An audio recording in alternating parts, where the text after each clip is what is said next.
will speak about the idgtE, Institution of Diesel and Gas Turbine Engineers, but we were speaking that it would be also a good opportunity for you as students to learn how the life of a development engineer, graduate engineer is. So I asked my colleague Valerio, who is not a member of the idgtE, but will also give you an insight of how graduate engineering, how engineering for graduates is. So I'm a development engineer. I work for WSP Parsons Brinkerhoff, also a long name. My background is I'm an aeronautical engineer, but I moved into power generation some years ago when I was studying at Cranfield University. I am a member of the IMechE, the Institution of Mechanical Engineers, and the idgtE. So what is idgtE? This institution aims to look at, well, it's a professional independent body, as it says, as most of the professional institutions. But we look at power systems, so gas turbines, diesel engines, gas engines, everything that has to do with power systems. Our aim is to serve all the aspects during the design, the development, the construction, commissioning, operation of engines, decommissioning, everything that has to do with energy.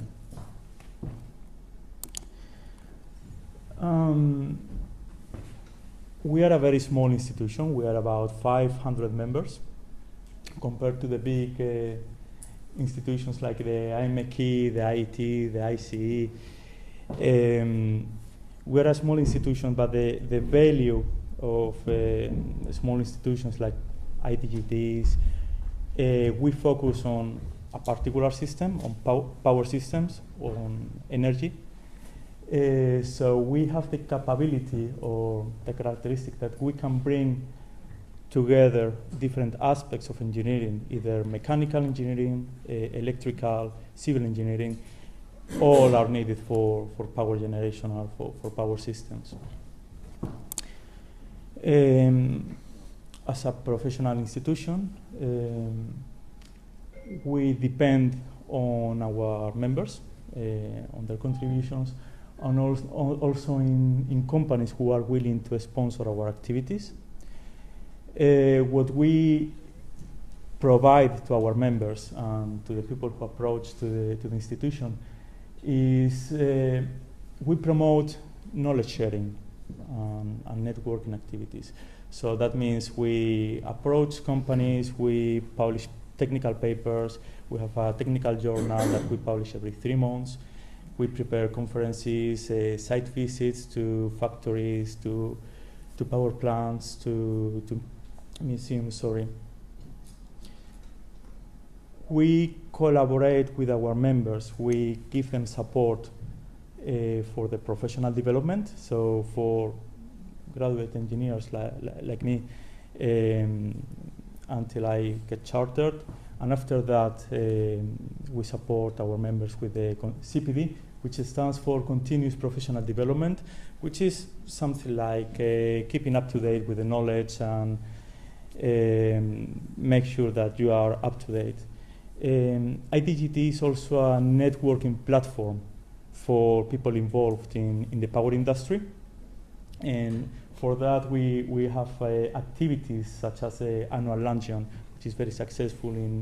We normally celebrate it in London and gathers many people. I can't remember, 100, 200 people. So there are some technical presentations, and there is a networking dinner, our site visits, and in general all our conferences and events. In order to do that, because we don't develop anything, we are just a networking and knowledge sharing platform. We approach companies, either manufacturers like Siemens or MAN, We approach operators. It can be Centrica, it can be small operators, consultancy companies, also academia. We have very strong links with universities like Cranfield University, Lincoln University, Loughborough, etc. And they volunteer to share their experience, their findings, their latest developments. We also have a group for young engineers. This is created to gather all the young members of the institution and provide us support during our early stages of the career in order to get chartered, or if you want to be an incorporated engineer or an engineering technician, the same. In my case, I aim to become a chartered engineer, so the institution is being very, very useful in this sense. So the question is, why do all want to become chartered engineers, hopefully?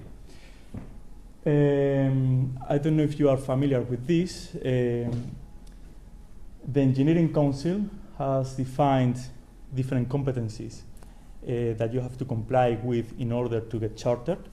They cover a wide range of skills, starting from knowledge and understanding of engineering solutions, analysis of problems, giving solutions to engineering problems.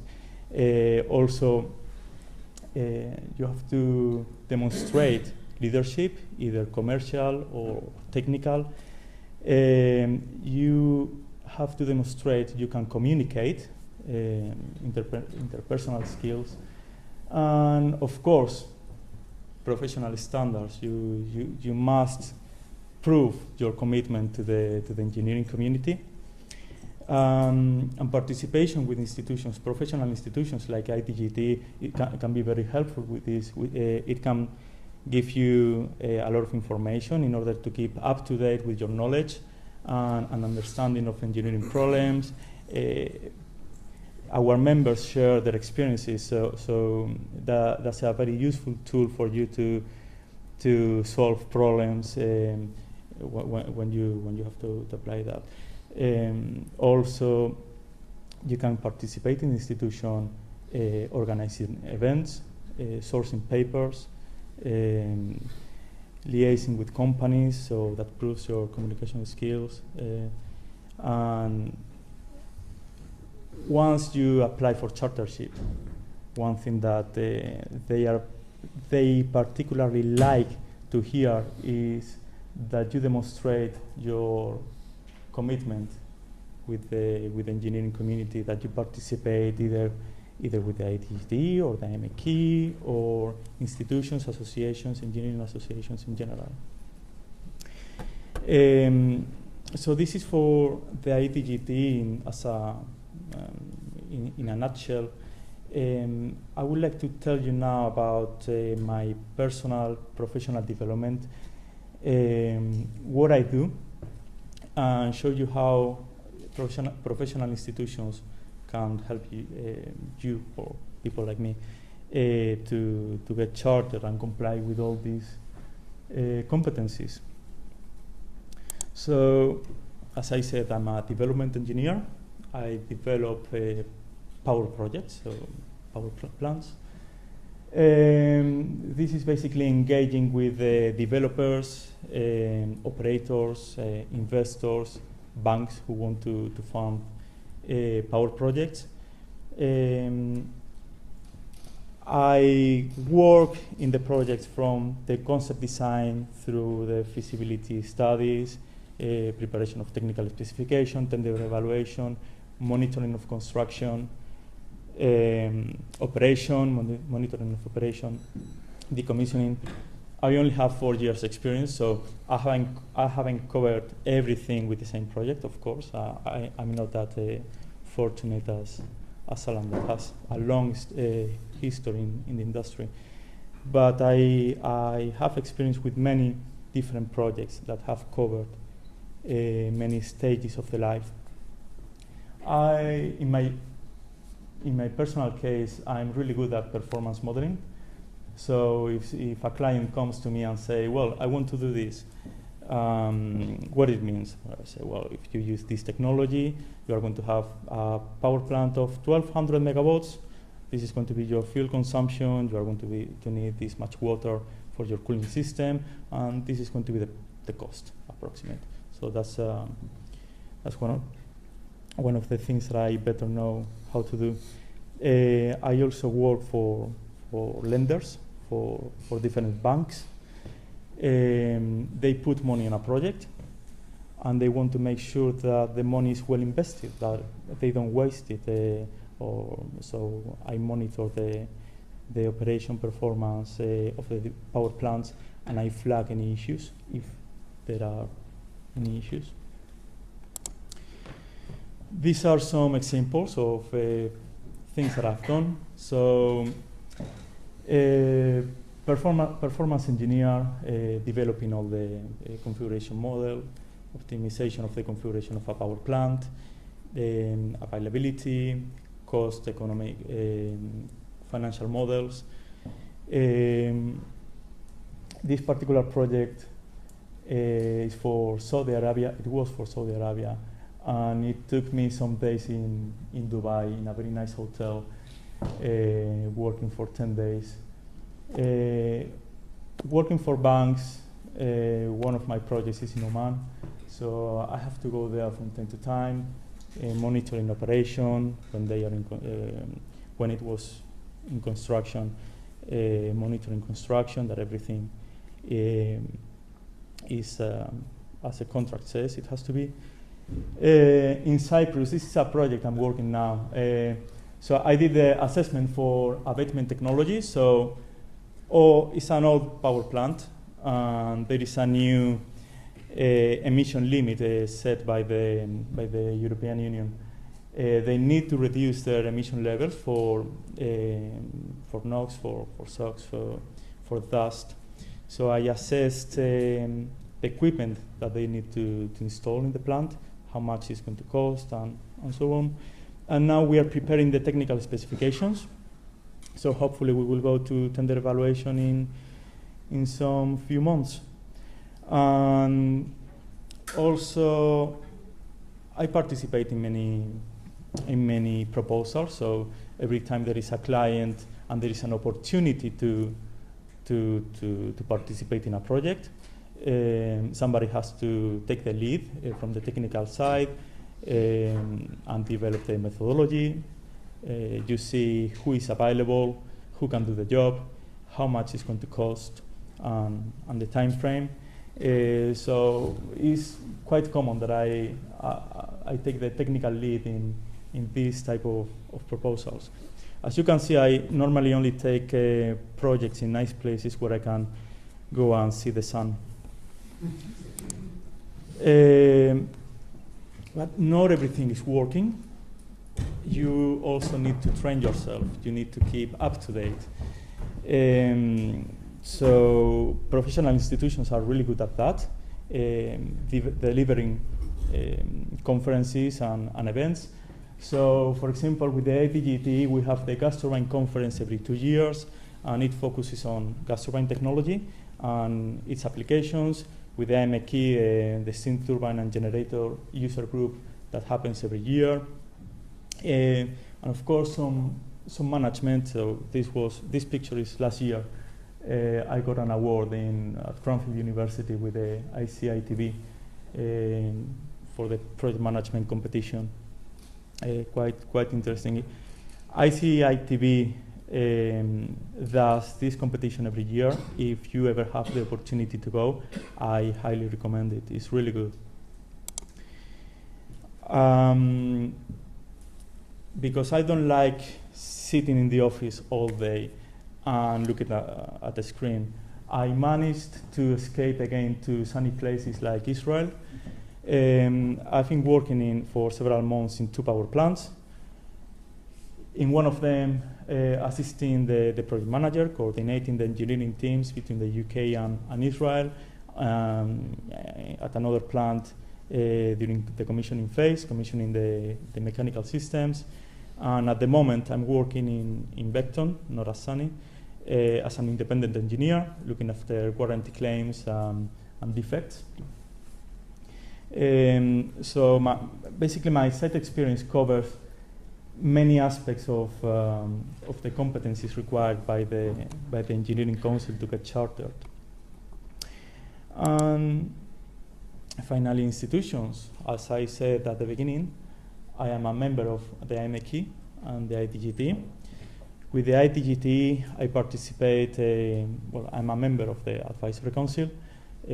Also, I participate with the Young Engineers Group. Some of the things that I do with the idgtE is I call companies, I source papers, I prepare presentations, help to prepare conferences, and contribute to the knowledge sharing target of the institution. If you're wondering what MPDS is under the IMEC, that's Monitoring Professional Development System.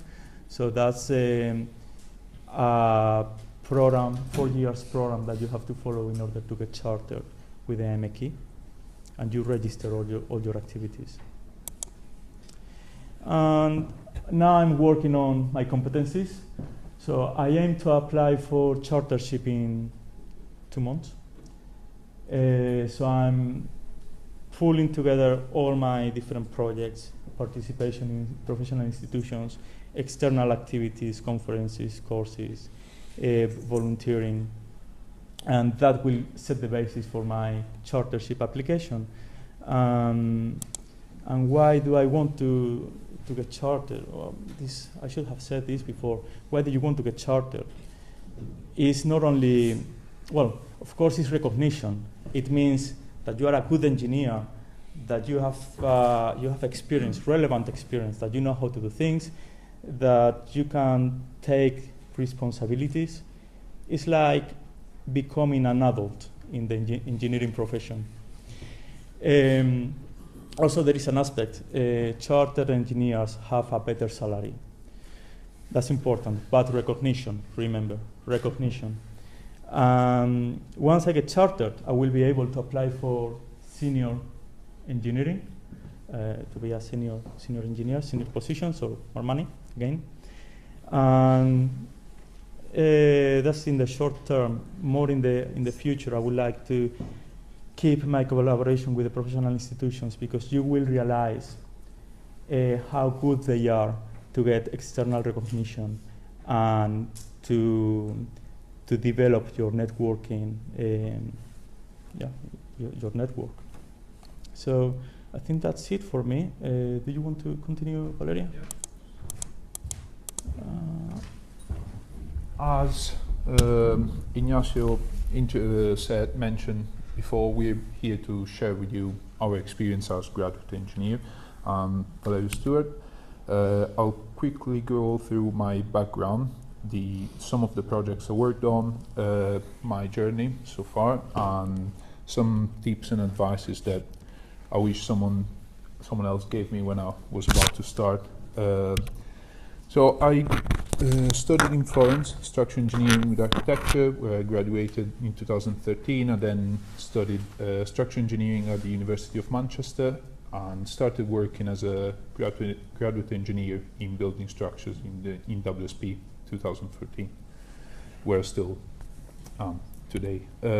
So to go through some of the projects I worked on, going through this very quickly just to show you that when you're in a consultancy, you have the opportunity to work on many different things, different projects, use different materials, and that's really something that I suggest you to seek. So if you end up in a consultancy, try to get a very wide and broad exposure.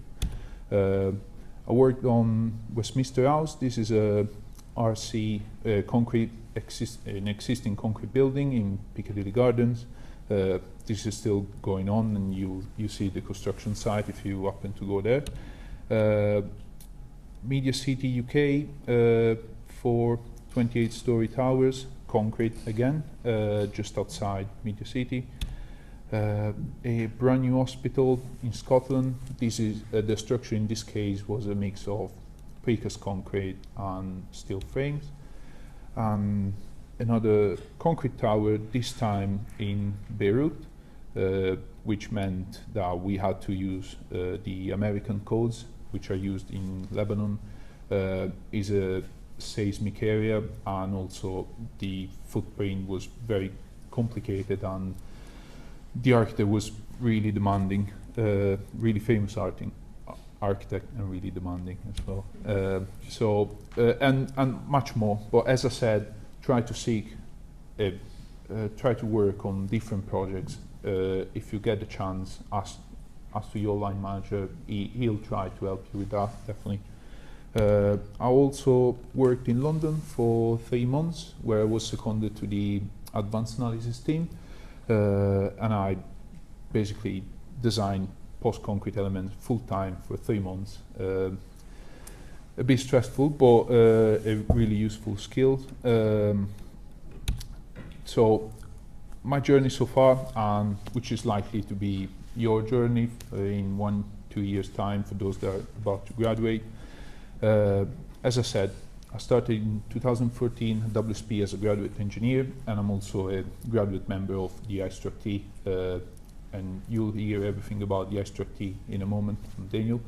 But this really is applicable to any other consultancy or institution. So what you're likely to do in your first year of your career, you're likely to do a lot of design. Probably 99% of the time you're responsible for small packages, and the classic scenario is someone senior coming to you, I need you to do this and that, and I need it by yesterday, so off you go. Then, as I said, I was seconded for 3 months. Some companies do a rotational program, and they move you around for usually every 6 months to different teams, so that gives you, as I said, a different type of experience. You get to work on a lot of different things, and WSP didn't have it when I started, but the opportunities are there. Once you progress, get more experience, you're still going to do a lot of design, but you're likely to see other aspects like the financial, the commercial aspect behind it, do a lot of project management, meet clients and other parties involved. Year 4, don't know, maybe I'll tell you in 2 years' time. I've got nothing from this. So from the institutional point of view, what you can do is definitely attend events. There are many good events, such as networking events, lectures. They're usually free when they're not, your company is likely to pay for it, so really no reason for not going. In my case, I work on my quarterly reports. You might decide to leave them for the night before, but it doesn't really work like that, unfortunately. And so how you get from now to the chartered engineer status? You progress, you make sure that you're getting the right exposure, you make sure that you're able to meet the requirements that your institution has, and once you've got that, you prepare for the interview exam.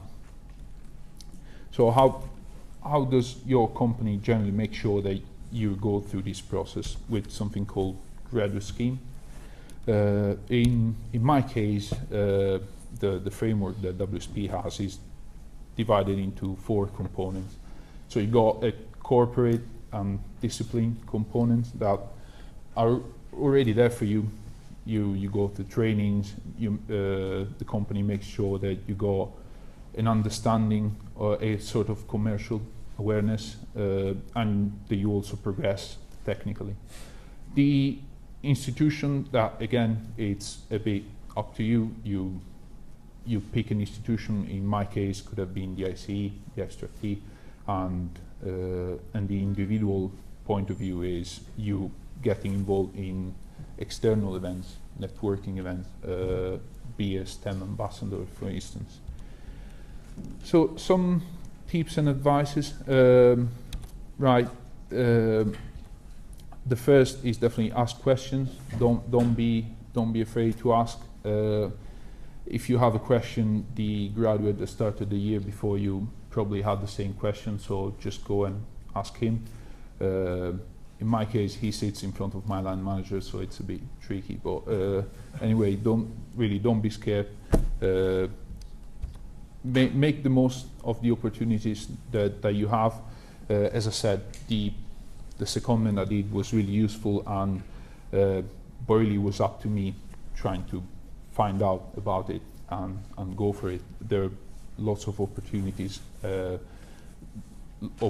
for you to move around, work in different teams, different projects. So really, my advice is make the most of it. Take ownership, take responsibility for your work. You might be pressured to get something done as quick as possible, of course, but try to do your best, obviously, and try to do your best, because if you don't, it's likely to get back to you sooner or later, so you might just regret it, and you don't want to do that. Senior people love acronyms. Don't panic, and again, ask questions. Another classic conversation between me and my manager is, he's too busy doing an MFI, so ask me to look at DDN or RFI from side, and I don't know what he's talking about. So again, ask, don't be afraid, and be a team player. As Alan has mentioned, as Ignacio has mentioned, you might be a structural engineer, but don't just look at your beam, your column, and think that, okay, that's what it is, done. You'll have to work with architects, with other engineers, with clients, of course. So be proactive, try to work with others, and try to come with solutions. And when you're struggling, try to explain others why you struggle, what you need from them. It's going to be like this. It's always been like this, but it will ever be. So try to collaborate with other parties involved. Obviously, have fun.